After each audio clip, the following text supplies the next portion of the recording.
बिस्मिल्लाहिर्रहमानिर्रहीम। आज का हमारा लेक्चर है general exceptions, chapter 4 of PPC Pakistan penal code.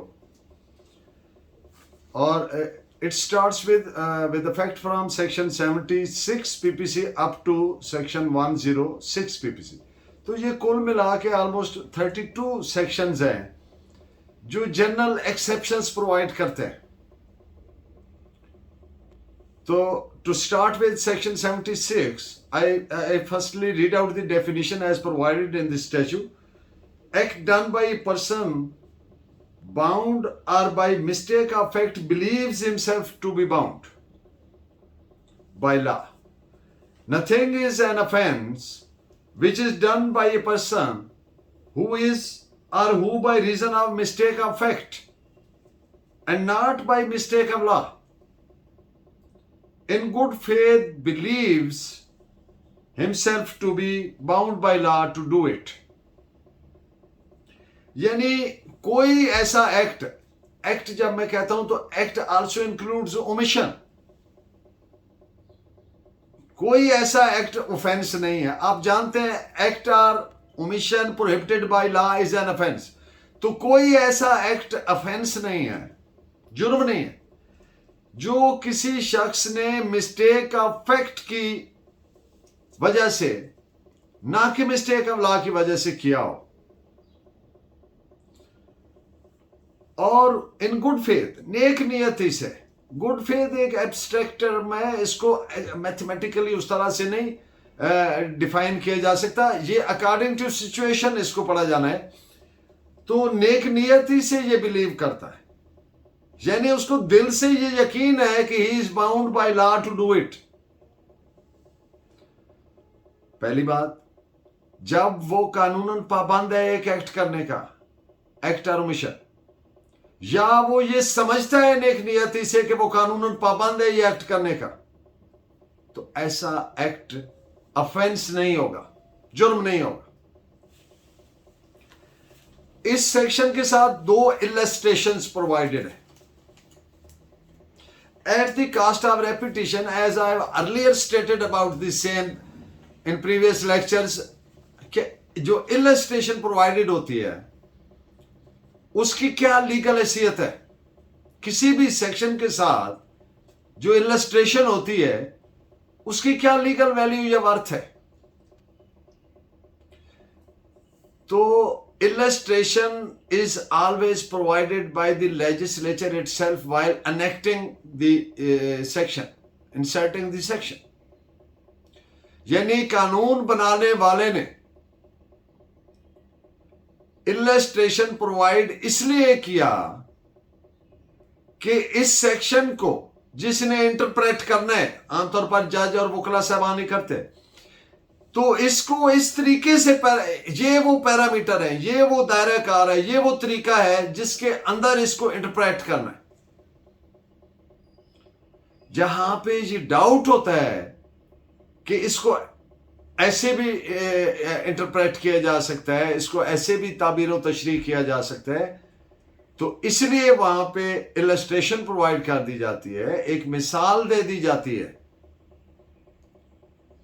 तो उस इलस्ट्रेशन की वैल्यू जो है वो ऐसी है जैसे उस सेक्शन की वैल्यू है, because that has been enacted by the parliament, by the legislature.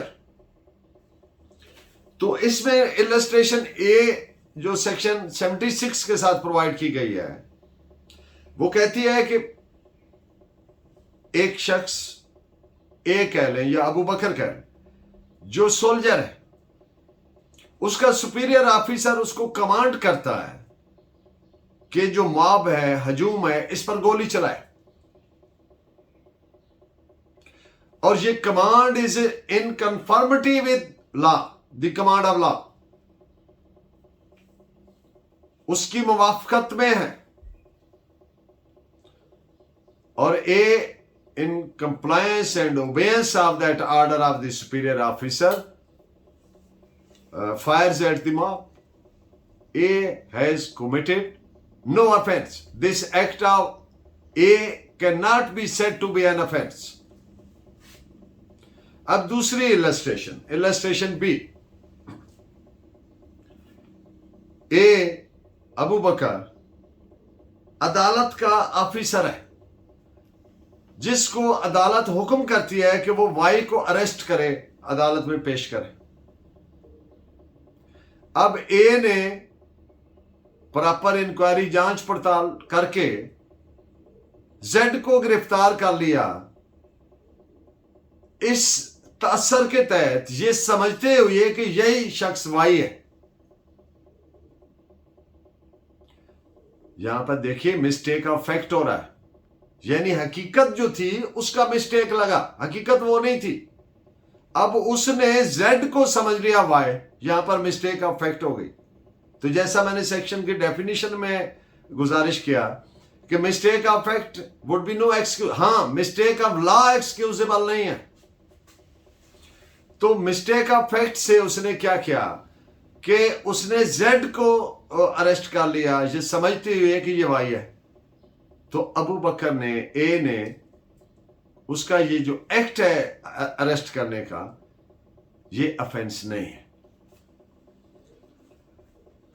जिन असूलों पर, प्रिंसिपल्स पर जनरल एक्सेप्शंस 76 से 106 पीपीसी में तक चैप्टर 4 की सूरत में दी गई हैं, वो पीपीसी फ्रेम के जो फ्रेमर्स थे, पीपीसी बनाने वाले थे, मुरतब करने वाले थे, उन्होंने इसकी बाबत एक पेज पे अपना नोट दिया कि हमने ये क्यों इसमें एक्सेप्शंस दी एक अलग चैप्टर की सूरत में।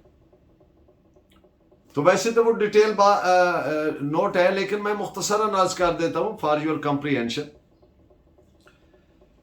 कि इसमें बेशुमार ऐसे एक्ट्स हैं जो फॉल करते हैं, जो जुर्म नहीं बनते। तो बजाय इसके कि हर पिनल सेक्शन के साथ उनको मेंशन किया जाता, तो लेजिस्लेटर्स ने, फ्रेमर्स ने यह मुनासिब समझा कि उनको अलग से एक चैप्टर की सूरत में दे दिया जाए with the nomenclature of general exception, बजाय इसके कि हर सेक्शन में मसलन एक सफा पर 6-6 दफा वो रिपीट होते रहे, उनको दोहराया जाता रहे, तो ये मुनासिब नहीं है। It can cause inconvenience. तो इसलिए वो एक अलग चैप्टर की सूरत में उन तमाम को इकट्ठा करके प्रोवाइड कर दिया गया। जितनी पीपीसी है, ना सिर्फ पीपीसी बल्कि special and local laws as well. अब जब मैं लफ्ज कह रहा हूं special and local laws as well, तो इसमें तमाम वो लॉज आ गए जिनमें अफेंस की सजा है, अफेंस मेंशन है। जितने स्पेशल लॉ हैं, जितने लोकल लॉज है, उनमें दिए गए अफेंसेस पे भी ये जनरल एक्सेप्शंस इक्वली एप्लीकेबल है। Those offenses would be read with subject to the provisions of general exceptions. अब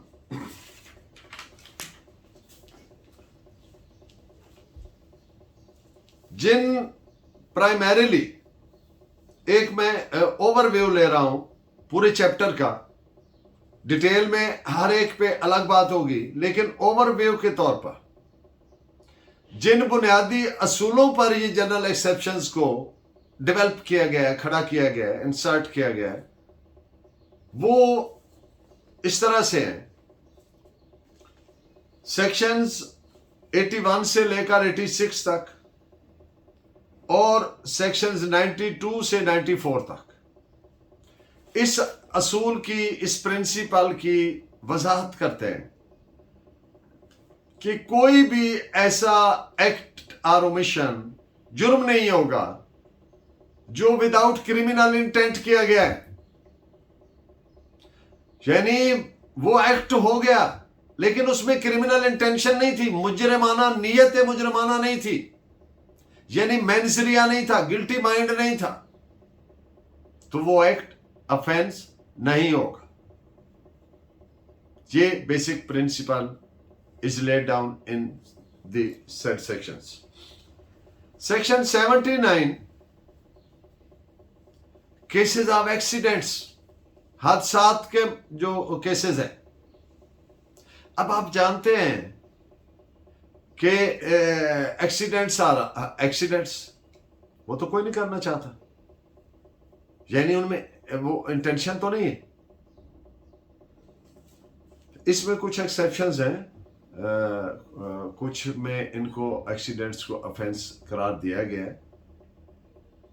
उस पे जब आएंगे टॉपिक पे तो वो डिटेल बात हो जाएगी, जिसमें रैश एंड नेग्लिजेंट ड्राइविंग, अगर ये ऐसे कोई हालात आते हैं तो फिर वो, क्योंकि जब एक आदमी रैश एंड नेग्लिजेंट ड्राइव कर रहा है तो ऑर्डिनरी प्रूडेंस का आदमी ये समझता है कि it can result in accident, तो यहाँ पर उसकी वो वाली इंटेंशन आ गई which is punishable under the law, वो उसके लिए बाकायदा सेक्शंस प्रोवाइडेड है। लेकिन जनरली स्पीकिंग जो केसेस ऑफ एक्सीडेंट्स हैं जिनमें कोई इंटेंशन नहीं, कोई रैश एंड नेग्लिजेंस का वाला अमल नहीं है, तो वो ऑफेंस नहीं है। अब सेक्शन 76 से लेकर 79 पीपीसी तक वो मामलात को डील करते हैं, उन केसेस को डील करते हैं जहां पे मिस्टेक ऑफ फैक्ट है, और sections 87 up to 90 acts done by consent, उस आदमी की कंसेंट से वो एक्ट किया गया जिसको नुकसान पहुंचा है, तो वो जुर्म नहीं है। यहां पर to make it easy to understand I would say कि मिसाल के तौर पर डॉक्टर कहता है जी ये आपकी इधर से ये करना पड़ेगा, तो वो कंसेंट लेते हैं। अगर खुद पेशेंट कंसेंट देने के काबिल है तो उससे, अगर वो बच्चा है नाबालिग है तो उसके गार्डियन से, या ऊपर जो अटेंडेंट है, अगर पेशेंट इस काबिल नहीं है तो जो उसके ऊपर है भाई या वालिद या जो बीवी या खामन, तो वो उसकी कंसेंट ली जाएगी। तो अब कंसेंट लिया तो डॉक्टर ने क्या किया कि उसको ऑपरेट किया, उसका काटा, उसको, इस दौरान मौत भी वाकई हो सकती है, हर रोज होते हैं मामला, तो ये ऑफेंस नहीं होगा। Although this act has resulted in death of a person. So section 96 से लेकर सेक्शन 106 तक इसमें यह असूल ले डाउन किया गया है कि वो एक्ट्स जो अपने right of private defence of person and property को एक्सरसाइज करते हुए और किसी की मौत हो गई या कोई ऑफेंस, यानी जो ऐसा एक्ट है जो डेथ में हुआ या हार्म में हुआ, तो वो ऑफेंस नहीं है। कानून किसी शख्स को ये नहीं कहता कि आपको कोई मार रहा है तो आप आगे से जवाब ना दें, बल्कि कानून भी और इस्लामिक शरिया भी, इस्लाम भी, कुरान सुन्ना भी हर शख्स को अपनी जान माल की हिफाजत की उसका राइट देते हैं।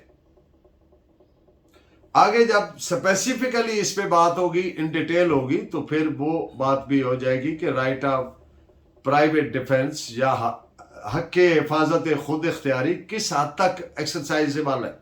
ये नहीं है कि एक बंदे ने थप्पड़ मारा और आप जनाब उसको गोली मार दें, थप्पड़ का जवाब तो थप्पड़ से ही मुनासिब है, यानी कमेंसुरेटिव होनी चाहिए, मिलती जुलती होनी चाहिए। ये नहीं है कि वो आप एक बंदा ने थप्पड़ मारा, आप उसको सर में ईंट मार दें और उसको सर फाड़ दें, ये नहीं है। ये राइट प्राइवेट डिफेंस से एक्सीड किया, तजावज कर गया तो जुर्म हो जाएगा। बुनियादी तौर पर ये तमाम केसेस मुख्तलिफ तौर पर क्लासीफाइड है मुख्तलिफ सेक्शंस में, लेकिन इनको उसी तौर पर डिस्क्राइब किया गया है, बयान किया गया है। बट इन द एंड अगर आप देखें तो असूली तौर पर ये क्लास एक ही है, और वो है जनरल एक्सेप्शंस। आगे डिफरेंट इवेंचुअलिटीज को, मुख्तलिफ सूरत हाल है जो पैदा हो सकती है, और इनका मकसद क्या है? लुनेटिक्स को, बेसिकली इन्फेंट्स को, उनके फायदे के लिए, उनको फेवर देने के लिए।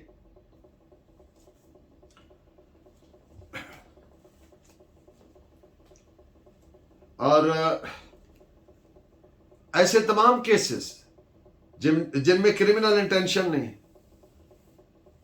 तो जैसा मैंने अर्ज किया कि वो ना सिर्फ पीपीसी को बल्कि स्पेशल और लोकल लॉ को भी उसी तरह से इक्वली एप्लीकेबल होंगे। तो इस पे आप एक जजमेंट भी नोट फरमा ले, AIR 1951 उड़ीसा पेज 284। अब बात करते हैं होमिसाइड की। होमिसाइड है क्या? Killing of a man by another man, या killing of a human being by another human being. किसी इंसान का दूसरे इंसान को कत्ल करना होमिसाइड है। होमिसाइड की 3 कैटेगरीज है। नंबर 1, प्री मेडिटेटेड, यानी सोच विचार करके, सोच समझ करके जो एक्ट किया गया और उसके नतीजे में ह्यूमन बीइंग की मौत वाकया हुई, तो वो पहली कैटेगरी है, प्री मेडिटेटेड। दूसरी है वॉलंटरी, अपनी खुशी से किया गया एक्ट, वॉलंटरीली। और तीसरी है इनवॉलंटरी, जो गैर इरादी तौर पर, बगैर अपनी खुशी के, गैर इरादी तौर पर जो किया गया, बगैर किसी इरादे के। होमिसाइड 2 तरह की है। एक लॉफुल होमिसाइड होती है, कानूनी, और एक अनलॉफुल है, गैर कानूनी। तो लॉफुल, और इसको सिंपल होमिसाइड भी कहते हैं, लॉफुल होमिसाइड भी कहते हैं। इसमें वो जो लॉफुल होमिसाइड है, इसमें वो तमाम केसेस आ जाते हैं जो जनरल एक्सेप्शंस वाले। और जो अनलॉफुल होमिसाइड है, उसको हम एक और लफ्ज भी कहते हैं, कल्पेबल होमिसाइड। लॉफुल होमिसाइड को आगे फर्दर देखेंगे, 2 हिस्सों में कर लें,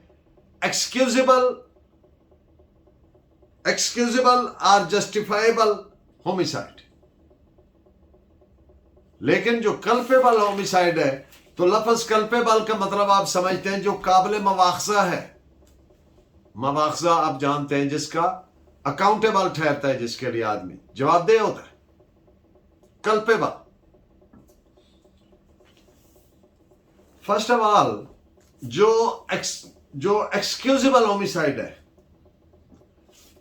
उसको, उसका सेंस को क्लैरिटी से समझने के लिए कुछ मैं सिचुएशंस, केसेस आपके सामने रखता हूं ताकि वो बिल्कुल क्लियर हो जाए। सेक्शन 80 है पीपीसी। हादसा एक्सीडेंटली या मिसफॉर्चून के तौर पर, बदकिस्मती से, एक्सीडेंटली, जब लॉफुल तरीका से, लॉफुल ऑब्जेक्ट के लिए, लॉफुल मीन्स के साथ, by observing full care and caution, मुकम्मल एहतियात कर रहा है एक आदमी, और फिर भी एक शख्स की उसके एक्ट से मौत वाकया हो गई, तो आप देखते हैं कि इसमें कतन क्रिमिनल इंटेंशन नहीं है, नियत मुजरिमाना नहीं है एक्ट करने वाले की, तो ये ऑफेंस नहीं है। यहां पे डेथ हुई है, होमिसाइड है वर्ड, यानी एक्सक्यूजेबल होमिसाइड है। अब यहां पे इन लाइनों पे 2 पे गौर करें, तो इसमें हादसा भी है और मिसफॉर्चून भी है। हादसा में जैसा मैंने अर्ज किया कि रैश एंड नेग्लिजेंट नहीं आएगा, तो यहां पर वही बात है ना कि लॉफुल तरीका से, लॉफुल ऑब्जेक्ट के लिए, लॉफुल मीन्स से, प्रॉपर केयर एंड कॉशन करते हुए, मुकम्मल एहतियात करते हुए, फिर भी कोई हादसा हो जाए। ड्राइवर गाड़ी चला रहा है, पूरे ध्यान से चला रहा है, पुल से गुजर रही है, पुल गिर गया, बंदा मर गया। अब ये जुर्म तो नहीं है, मिसफॉर्चून है। लेकिन अगर वो रैश ड्राइव कर रहा है, नेग्लिजेंट है, तो फिर वो इस एक्सेप्शन में फॉल नहीं करेगा। अब दूसरे केसेस बी के तौर पर सेक्शंस 82, 83, 84 एंड 85 इसमें कवर्ड है। जब कोई एक्ट्स जो बच्चे ने किया है, जब उसके रिलेटेड आएगी तो up to maximum age of 7 years ये इसमें आएंगे। 7 ईयर्स से ऊपर वाले को वो फायदा नहीं होगा बच्चे को। ये नहीं है कि बच्चा 18 साल तक है, ये जो जुर्म के हिसाब से देखा जाएगा तो 7 ईयर तक देखा जाएगा। अगर कोई इन्फेंट्स हैं, चिल्ड्रन है, या कोई पर्सन ऑफ अनसाउंड माइंड है, जिसको हम लाइट लफ्ज से कहते हैं कि ज़हनी तवाज़न ठीक नहीं है, यानी दिमाग खराब है, अनसाउंड माइंड, उसके किसी एक्ट से जब कोई मौत वाक़या हो जाएगी तो वो ऑफेंस नहीं होगा। बच्चे के एक्ट से ज़हन में ये रखते हुए कि 7 साल की उम्र तक, उससे आगे नहीं, फिर 7 से 10 साल में उसका आईक्यू लेवल चेक किया जाता है, इंटेलेक्ट लेवल चेक किया जाता है, लेकिन आप 7 तक ही ज़हन में रखें। या किसी बंदा जो पागल है, सही दिमाग नहीं है, उसके पर्सन ऑफ अनसाउंड माइंड। अब इसके बाद सेक्शन 87, 88 और सेक्शन 92 पीपीसी, जब मौत इरादतन इंटेंशनली काज की जाए किसी दूसरे शख्स की, और जिसकी मौत हुई है उसके फायदे के लिए वो एक्ट किया गया था इन गुड फेथ। डॉक्टर वाली मिसाल ज़हन में रखें। अब उसकी अपनी कंसेंट से या उसके गार्डियन की कंसेंट से, ये कंसेंट एक्सप्रेस भी हो सकती है, इंप्लाइड भी हो सकती है। एक्सप्रेस ये होती है कि वो बोल के कहे कि हाँ जी करें जी डॉक्टर साहब आप मेरा ऑपरेट करें। इंप्लाइड ये है कि वो मना ना करे, ठीक है। जैसे निकाह के वक्त जो मशरकी हमारा रस्म रिवाज है, तो अगर लड़की खामोश भी रहती है तो वो उसकी इंप्लाइड कंसेंट तस्वर होती है। ये मैं समझने की आसानी, to make it easily understandable अर्ज कर रहा हूं कि इंप्लाइड वो होती है रजामंदी से जब कोई एक्ट हुआ और जिस आदमी के फायदे के लिए वो एक्ट किया जा रहा था उसकी डेथ हो गई, तो ये एक्सक्यूजेबल है, एक्सक्यूजेबल होमिसाइड है, ये कल्पेबल नहीं है, ये ऑफेंस नहीं है। अब इसकी सेकंड कैटेगरी जस्टिफाइबल होमिसाइड, ऐसी मौत जो जिसको जस्टिफाई किया जा सके, जिस बंदे के एक्ट से मौत हुई है वो उसको जस्टिफाई कर सके, उसका जवाब पेश कर सके, वो जुर्म नहीं है। फर्स्ट ऑफ ऑल,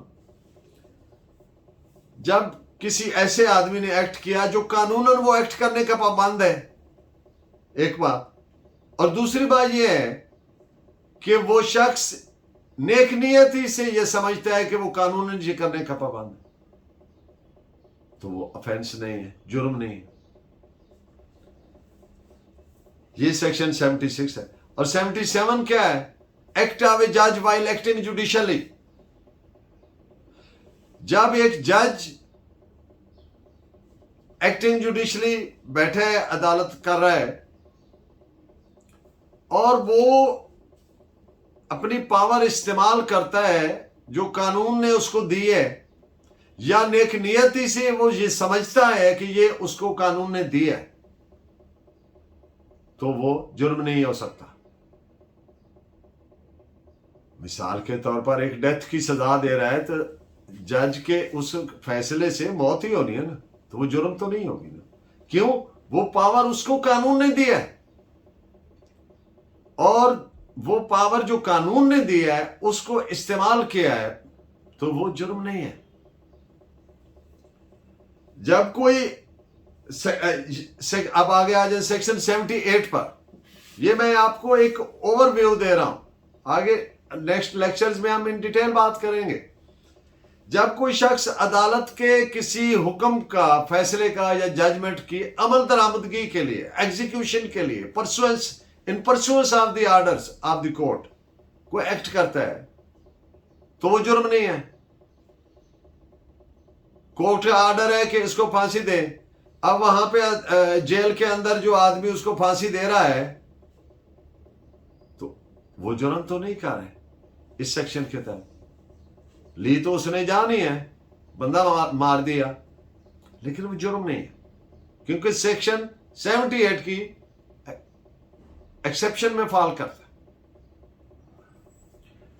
सेक्शन 79 है, जब कोई आदमी कानूनन जस्टिफाइड हो या किसी एक्ट के करने का, या अंडर मिस्टेक ऑफ फैक्ट वो ये समझता हो कि वो जस्टिफाइड है बाय लॉ, तो वो जुर्म नहीं है। सेक्शन 81 है, जब कोई शख्स बगैर किसी नियत, क्रिमिनल इंटेंशन के, नियत मुजरमाना के कोई नुकसान करे, हार्म काज करे, और इन गुड फेथ किसी दूसरे नुकसान से या किसी बड़े नुकसान से या जान के नुकसान से या माल के नुकसान से बचाने के लिए, तो वो जुर्म नहीं है। मकान में आग लगी है, अब एक आदमी खिड़की तोड़ के उसको कर रहा है, जो रेस्क्यू वाला है, किया तो नुकसान है, खिड़की तोड़ी है, लेकिन बड़े नुकसान से बचाने के लिए गुड फेथ कर रहा है, अपनी ड्यूटी कर रहा है, कानून ने जो उसको अंजाम किया है, जो फायर ब्रिगेड वाला है, तो ये ऑफेंस नहीं है। इसी तौर से जान बचाने के लिए अगर छोटा हार्म किया है, बड़े वो से बचाने के लिए, और कानूनन वो ये करने का इख्तियार रखता है, ऑथराइज्ड है, तो ये ऑफेंस नहीं। सेक्शन 100 से लेकर 103 तक पीपीसी जो ऑफेंस, ये सेक्शंस हैं, ये हिफाजत हक़ खुद इख्तियारी, राइट ऑफ सेल्फ डिफेंस, किस चीज का, जान का और माल का, उस ज़िमन में जो एक्ट किया जाएगा वो ऑफेंस नहीं होगा।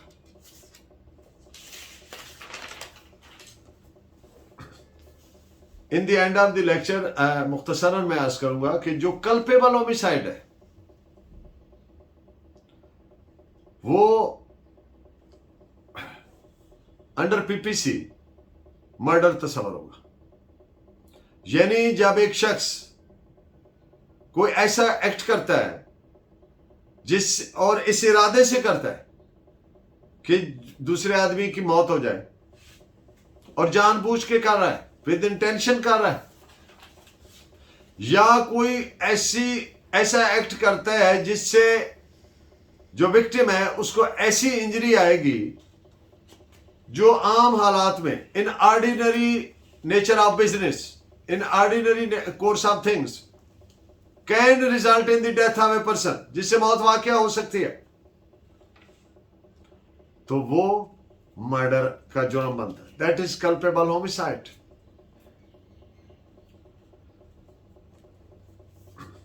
इस पे आप केस लॉ भी नोट फरमा लें। This is reported as 2000 YLR 85। इस जजमेंट को पढ़ेंगे तो आपको डिटेल पे इस मिल जाएगा। मैंने इंतहाई मुख्तसरन बात की है इस पे। Thank you very much. Keep watching and guiding. Allah ने के बाद।